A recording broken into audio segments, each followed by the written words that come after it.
Sisendaweni ethiwa inkosi uShakazulu emva kwebanga elide ayiselihambile eyiKhandla wakhathala wasekhetha ukuphumulela la endaweni yaseNkandla. Mbukeli igama kuSiningi Wakanene kodwa ngoba wena uVIP yasemhlabeni ungangibiza ngo-Antoma 2K and nami ngiyi-2K. Namhlanje iSelect Media ihambele umshado wakwaShezi uSgananda waseNkandla. Sizoshutha kuzoba mnandi. So mangabe nawe uyathanda ukuthi sifike kwakho umcimbi sizonandisa sifike sikushuthele ungasabi ukusixhuma kule mniningwane la kumbukiso bhanya wakho kodwa kamanje ngifuna iSelect Media ngena ngaphakathi ngoba nawe uyazi ukuthi izokusetha.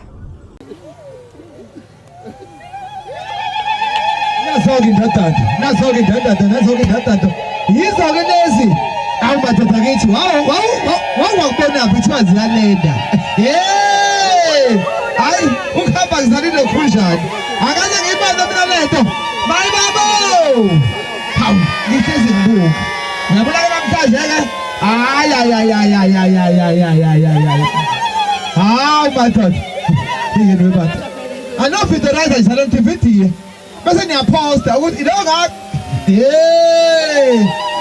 angabe ngikuve lo babazali wejesi iyahamba lento nansi nihamba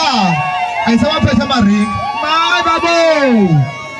hey kwaze kwakuhle la ekhaya bafowethu kwaze kwakuhle la ekhaya hawu suka akanishaya umkikiza bo mangizwaka kikizana ma asoke yemade ukuba ikhona isizoduze ngabe izayishaya amakhwele kodwa manje ngiyayibona anishaya amakhwele amadoda awu kodwa nkosiyami ingakwenziwa inegenda yethu ingafuni ukuya emshadweni hawu kodwa nkosiyami kulungileke baba makuyintando yakho siyabonga kakhulu seyifikile-ke hayi baba umfundisi qhubeka nodaba lakho baba ngicela-ke ngizonikeza ubani owayibika komunye phakathi wenu nobabili owayibika